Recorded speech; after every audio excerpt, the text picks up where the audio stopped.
The year is 1985, Pebble Beach, California.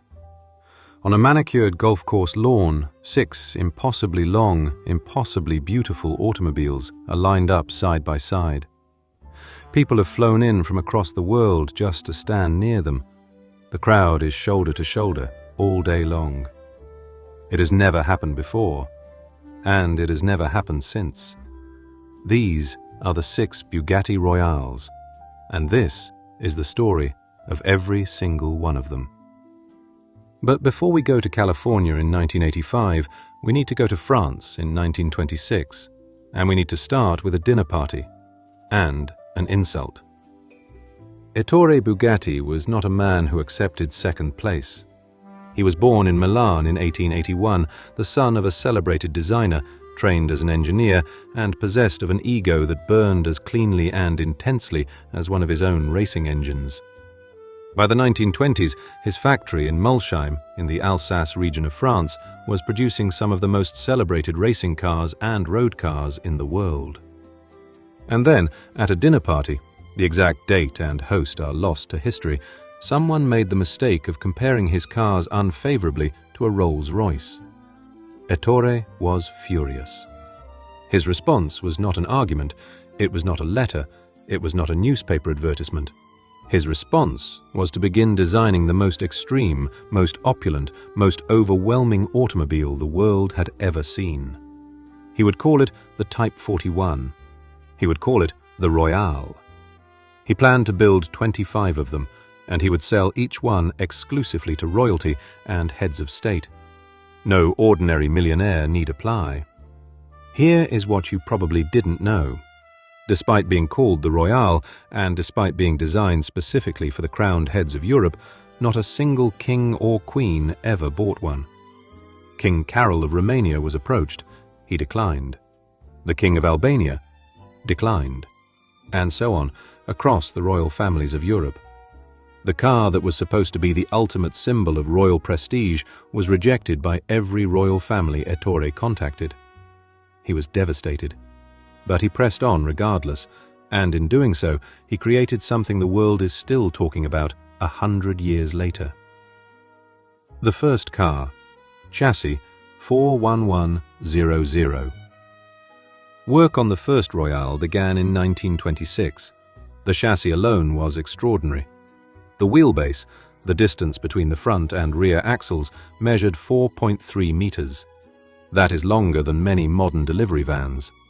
The engine was a straight 8. In its original prototype form, it displaced 14.7 liters. For context, a modern Formula One engine displaces 1.6 liters. The Royale's engine was 9 times larger. It produced approximately 300 horsepower at just 1,800 revolutions per minute. A Rolls-Royce of the same era produced around 100 horsepower. The Royale made 3 times that, at less than half the engine speed. The car was over 6.5 meters long. It weighed more than 3,000 kilograms, and it could exceed 200 kilometers per hour. There is a story, and it is one of those stories that sounds too perfect to be true, but has been repeated by so many credible sources that it has taken on the weight of fact, that the engine was so smooth, so perfectly balanced, that you could stand a coin upright on top of the running engine and it would not fall. Whether or not you believe that, it tells you something about the obsessive level of refinement Ettore Bugatti was chasing. The first body fitted to chassis 41100 was a grand open Fiacre Coupe, a carriage car in the old tradition, vast and imposing. Then came a closed sedan body. Then, in 1929, a new body by the Weimann coach builder. And then, fate intervened. Ettore Bugatti himself was driving the car when he crashed it. The man who built the Royale, the founder, the perfectionist, destroyed his own prototype's body in a road accident. A temporary body was fitted while something more permanent was designed, and what emerged from that process was perhaps the most beautiful automobile body ever created. Jean Bugatti, Ettore's son, a designer of extraordinary talent, drew the final body for chassis 41100. He called it the Coupe Napoleon. The long, sweeping front fenders flow from the nose of the car all the way rearward, like the skirts of a greatcoat. The cabin is fully enclosed, protecting the passengers from the elements in absolute comfort. But the chauffeur's compartment at the front is exposed, open to the rain, the wind, the cold. The owner stays dry, the chauffeur does not. This was entirely deliberate. This was a car designed for absolute authority. The Coupe Napoleon was equipped with an electric intercom system so that the passenger could speak to the chauffeur without opening a window or raising their voice. This was almost unheard of technology in 1931. The steering wheel was made of walnut. The dashboard knobs were carved from whalebone. Every surface you would touch was chosen not just for beauty, but for the sensation in the hand. Ettore Bugatti believed luxury had to be felt, not merely seen. This car was Ettore's personal vehicle. He never sold it. It was too important, too much a part of him. When the Second World War came and German forces occupied France, Ettore made a remarkable decision. He had the Coupe Napoleon, along with 2 other unsold Royales, bricked up inside a hidden chamber at the Bugatti family estate at Ermenonville. The cars sat in complete darkness, sealed inside a wall for the duration of the occupation. The Nazis searched the property. They never found them. After the war, the car was recovered. After Ettore's death in 1947, it passed through the extraordinary private collection of the Schlumpf brothers, 2 Alsatian textile magnates who had secretly amassed one of the greatest collections of automobiles in history. When their workers discovered the scale of what had been hidden in their factory, it sparked a labor dispute and a legal battle that would eventually result in the entire collection being nationalized and open to the public. Today, the Coupe Napoleon, chassis 41,100, the first Royale, the prototype, the car that wore 5 different bodies and survived 2 world wars sealed inside a wall, lives at the Cité de l'Automobile in Mulhouse, France. If you ever find yourself in Alsace, go. Stand in front of it. You will understand. Chassis 41111, the Ez Roadster. The first Royale that Ettore Bugatti actually managed to sell went to a man named Armand Esdes. Esdes was a Parisian industrialist, a manufacturer of ready-made clothing who had made an enormous fortune. He had impeccable taste, and he wanted something nobody else in the world had. Jean Bugatti designed a spectacular 2-seat open roadster body for him, 6.5 meters long, flowing, sculptural, effortless. It was delivered in 1932. Armand Esdes had one very specific instruction for his new Royale. He wanted no headlights whatsoever. Because he only ever intended to drive the car during daylight hours, he felt that headlights would ruin the clean lines of the bodywork. The car was delivered exactly as he asked, without a single headlight. It is almost certainly the most expensive, most powerful, most beautiful car ever built without the ability to be driven after dark. When Esdes later sold the car, its new owner commissioned a completely different body, a stately, enclosed coupe de ville by the Paris coach builder Henri Binder. A completely different personality for the same chassis. The car was subsequently fitted, at some point, with bulletproof glass and armor plating. These modifications were reportedly commissioned for King Carol of Romania, the same King Carol who had previously declined to buy a Royale at all. He never took delivery. During the Second World War, the car was hidden in the Paris sewers to keep it from being seized by the occupying forces.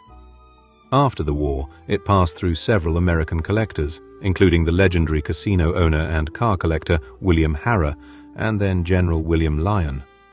In 1999, Volkswagen AG, by then the parent company of the modern Bugatti brand, purchased the car for a reported $20 million. It currently resides at the Bugatti headquarters in Molsheim, France, the birthplace of the original, where it belongs. Chassis 41121, the Weinberger Cabriolet. The story of the third Royale, Chassis 41121, reads less like an automotive history and more like a thriller.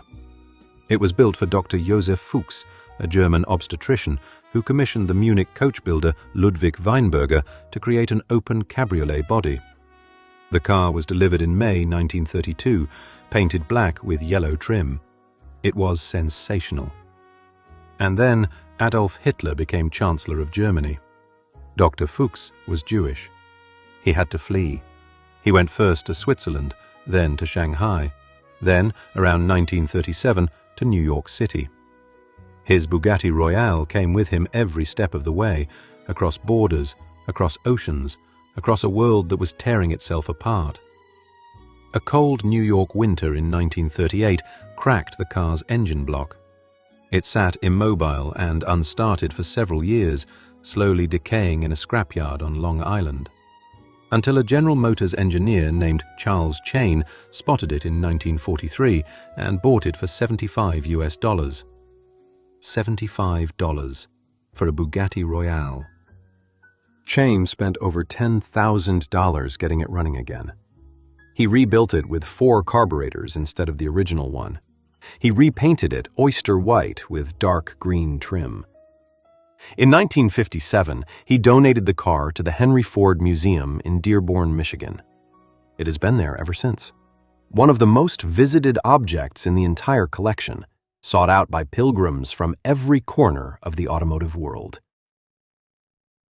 Chassis 41131, the Park Ward limousine.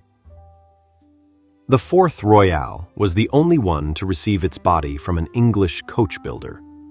Park Ward and Company of London created a full 7-passenger formal limousine for Captain Cuthbert Foster. Grand, imposing, properly British in its sense of occasion. After Captain Foster, the car passed through several European and American owners across the decades before making its way into the Schlumpf collection. Hans and Fritz Schlumpf were textile magnates from Alsace who secretly amassed one of the greatest private automobile collections in history, hiding hundreds of cars inside their factory complex in Mulhouse. When their workers discovered the scale of what had been hidden and what had been spent on it while workers went unpaid, the resulting scandal triggered a legal battle that eventually resulted in the entire collection being nationalized by the French state and opened as a public museum. That museum is the Cité de l'Automobile in Mulhouse, and today, chassis 41131 sits there on permanent display, just meters away from the Coupe Napoleon. 2 Bugatti Royales under the same roof. The only place in the world where you can walk between 2 of them. Chassis 41141, the Kelner coach. The 5th Royale is the most mysterious of them all. Chassis 41141 was bodied by Kelner and Company in Paris as a 2-door formal saloon and was displayed at the prestigious London Olympia Motor Show in 1932. It did not sell. Ettore kept it. Along with the Coupe Napoleon and the 6th Royale, it was one of the 3 cars bricked up in the walls of the Bugatti estate at Ermenonville, hidden from the Nazi occupation, sealed in darkness until the liberation of France. After the war, Ettore's son, Roland, found himself in possession of 2 unsold Royales and very little money. In 1950, American racing driver Briggs Cunningham offered to buy both of them. Roland Bugatti accepted. The price paid for 2 Bugatti Royales in 1950 was less than $600 US combined, and 2 General Electric refrigerators. 2 General Electric refrigerators. Today, each of those cars would likely sell for over $100 million. Chassis 41141 passed through several American private hands after Cunningham brought it to the United States. Its current owner is not publicly confirmed. Its current location is not publicly confirmed. It is believed to be in private hands, possibly in Europe, possibly in Asia. Of the 6 surviving Royales, this is the one the public cannot visit, the one that has vanished, the ghost in the family. Chassis 41150, the Berlin de Voyage. The sixth and final Royale is perhaps the most widely traveled of them all. Chassis 41150 was bodied in-house by Bugatti as a formal Berlin de Voyage, a travel limousine, and like Chassis 41141, it was never sold during Ettore's lifetime. It served as a family car. It, too, was part of Briggs Cunningham's extraordinary 1950 purchase, the refrigerator deal, and it, too, crossed the Atlantic to the United States. From Cunningham, it passed to Cameron Peck, then to the vast William Harrah collection in Reno, Nevada. When the Harrah collection was sold in 1986, a Texas real estate developer named Jerry Moore bought it for $6.5 million. 1 year later, he sold it to Tom Monahan, founder of Domino's Pizza, for $8.1 million. The founder of Domino's Pizza owned a Bugatti Royale. Tom Monahan was a serious automobile collector. This was not an impulse purchase. But in 1991, he sold it for $8 million, slightly less than he had paid, making the sixth Royale a rare case of a car in this class actually declining in value. It was then acquired by the Black Hawk collection in Danville, California, where it was available for public viewing. It was subsequently sold to a private buyer, rumored to be a European or South Korean collector. Like Chassis 41141, its current precise location is unknown. 2 of the 6 Royales have quietly disappeared from public view. Pebble Beach, 1985. Now we come back to that lawn in California, to that afternoon in 1985. The concept was simple. Bring all 6 Royales together in one place at one time for the first and, as it turned out, only time in history. The execution was anything but simple. 4 of the cars were already in the United States, but 2 were in Mulhouse, France, part of the nationalized Schlumpf collection owned by the French state. And French authorities were concerned. If the cars left French soil, the Schlumpf brothers might attempt a legal claim to seize them back. The solution was one of the most remarkable bureaucratic acts in the history of the automobile. The United States government granted diplomatic immunity to 2 Bugatti Royales. They became the first automobiles in history to be granted diplomatic immunity, a legal status previously reserved for ambassadors and heads of state. Special non-stop Air France flights were chartered from Paris directly to Los Angeles because a refueling stop in Canada would have taken the cars outside the scope of the immunity. Each car flew on a separate aircraft. Meanwhile, one of the American Royales arrived at the Pebble Beach venue on the back of an open trailer, towed by a Ford F250 pickup truck, with the owner, Briggs Cunningham, then in his late 70s, cheerfully saying he would just throw a tarp over it if it rained. While the other organizers were in a state of controlled panic, Briggs Cunningham was utterly unconcerned. This was, after all, a man who had bought 2 Bugatti Royales for less than $600 and 2 refrigerators. And then they were all there, all 6, on the lawn at Pebble Beach. The crowd was overwhelming from the moment the gates opened. People had flown from Japan, from Australia, from across Europe. They stayed all day. Pebble Beach Concours chairwoman Sandra Button has said, without exaggeration, that the 1985 Royale gathering was pivotal in transforming Pebble Beach into the internationally renowned event it is today. And in a final twist worthy of the whole extraordinary story, the Best of Show award at the 1985 Pebble Beach Concours was not won by a Royale. It went to a 1939 Bugatti Type 57 Sauchik Cabriolet. Still a Bugatti, but not a Royale. The 6 most important automobiles in the world were all present, and they did not win their own show. Ettore would probably have found this hilarious, or infuriating. Possibly both. The engine that ran the railways. Before we close, there is one more chapter of the Royale story that most people have never heard. Ettore had designed his engine to power 25 cars. He built 6. That left him with a significant number of spare engines.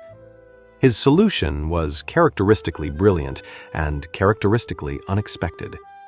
He fitted the Royale engines, adapted and paired together, into high-speed railway express coaches for the French National Rail Company, the SNCF. 79 Bugatti-powered rail cars were built in total, using 186 engines combined. They were capable of speeds approaching 200 kilometers per hour, extraordinary for passenger rail in the 1930s. The last Bugatti rail car remained in regular passenger service until 1958. For decades, French commuters were being carried across the country at speed by the same engine family that powered the rarest and most expensive road cars ever built.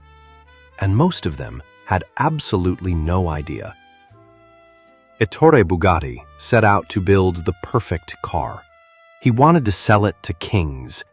The kings said no. The Great Depression arrived. The world he had been building for vanished almost overnight. Of the 6 production Royales he built, only 3 were sold during his lifetime. And yet, here we are. Nearly 100 years later, these 6 cars are the most written about, most photographed, most discussed automobiles in the history of the world. 2 are in Mulhouse. 1 is in Michigan. 1 is in Molsheim. 2 have quietly vanished into private hands. They have survived crashes and wars and scrapyards and abandonment and the weight of time. And the one you can stand in front of right now, in Mulhouse, the Coupe Napoleon, the car that wore 5 different bodies and spent the war bricked up inside a wall, is as breathtaking as the day Jean Bugatti drew it. If you ever find yourself in Alsace, go to Mulhouse, stand in front of that car, and you will understand completely why Ettore Bugatti's most famous saying still holds. Nothing is too beautiful. Nothing is too expensive. Before you go, I want to offer a sincere thank you to all the passionate people who share online photographs of these unique cars. I know I cannot credit everyone, but thank you for fueling this video. Videos like this one take a long time to research and put together. I started doing this video because I walked into a museum in Mulhouse, stood in front of a car, and realized I needed to know everything about it. That feeling, that pull toward a story that refuses to let you need. If you enjoyed this, the single most important thing you can do to help me keep making them is to subscribe. Not for an algorithm, not for a number, because every subscriber tells me that there is an audience for the kind of deep, careful, unhurried storytelling I want to do. It tells me the next video is worth making. Hit the subscribe button. It costs you nothing, and it means everything to an independent channel like this one. And now I want to hear from you. The comment section on this video is open, and I genuinely read every single one. If I got something wrong, tell me. These cars have long, complicated histories, and the records are not always clear. If you have better information, a correction, or a detail I missed, I want to know. The next video comes from your suggestions as much as it comes from mine. I will see you in the next one.